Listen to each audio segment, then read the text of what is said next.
ఇప్పుడు కేవలం 7999K up to 10 kgs వరకు బరువు తగ్గి అధిక బరువు నుంచి వచ్చే ప్రధాన సమస్యలను దూరం చేసుకోండి. బాహుబలి తెలుగు సినిమాకే కాదు భారత సినీ చరిత్రకే మైలురాయి. ఇప్పుడు ఆ ఎపిక్ మళ్ళీ థియేటర్స్ లోకి వస్తుంది. కానీ ఈసారి సాదా సీదాగా కాదు, ఒక కొత్త సెన్సార్ అనుభవంతో ప్రేక్షకుడు సినిమా చూస్తున్నంతసేపు ఆ అనుభూతిలో జీవిస్తాడు.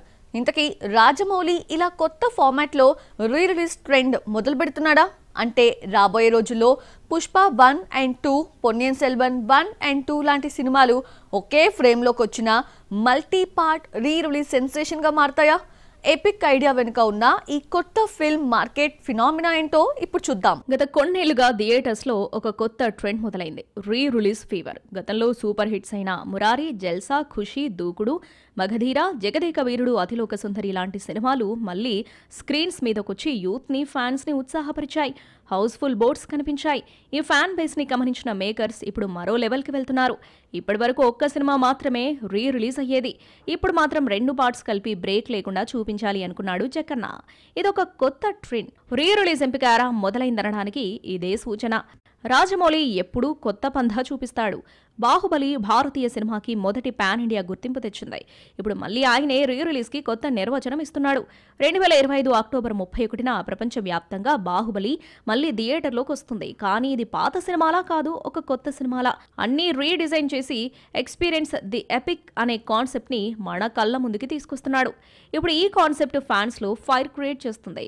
Pushpa the rise, Pushpa the rule ఒకే సినిమాగా వస్తే ఎలా ఉంటుంది అనేది అల్లు అర్జున్ ఫ్యాన్స్ మధ్య ఇప్పుడు hot topic. Baahubali the epic మంచి వసూళ్లు సాధిస్తే ఖచ్చితంగా పుష్ప 1 and 2ను ఒకే సినిమాగా చూడాలనే డిమాండ్ పెరుగుతుంది. ఎందుకంటే పుష్ప 3కి ఇంకా టైం ఉంది. అల్లు అర్జున్ అట్లీ సినిమా కూడా థియేటర్స్లోకి రావడానికి 2 ఏళ్ల టైం పట్టేలా ఉంది. అందుకే పుష్ప ది ఎపిక్ రిలీజ్ చేస్తారని అభిమానులు ఎక్స్పెక్ట్ చేస్తున్నారు.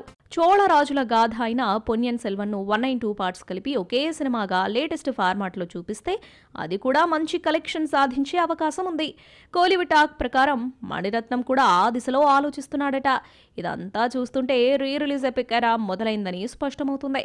ఇక బాహుబలి రీ రిలీజ్ కేవలం సినిమా రీవిజిట్ కాదు, భారత సినిమా భవిష్యత్తుకి కొత్త బ్లూ ప్రింట్. ఈ రీ రిలీజ్ కాన్సెప్ట్ వెనుక స్ట్రాంగ్ బిజినెస్ లాజిక్ ఉంది. ఓటీటీలో కంటెంట్ రీప్లే అవుతున్నా థియేటర్లో 70mm ఎక్స్పీరియన్స్ నెక్స్ట్ లెవెల్.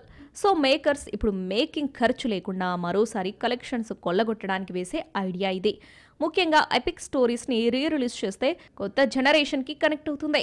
ఇప్పుడే 10 ఏళ్ల పిల్లవాడు థియేటర్లో బాహుబలి మొదటిసారి చూస్తాడు. అది కేవలం సినిమా కాదు, విజువల్ కల్చర్ రీబర్త్.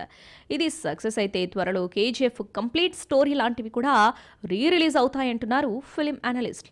ఎందుకంటే ఎపిక్ అనేది గతం కాదు, ఎప్పటికీ ప్రస్తుతమే.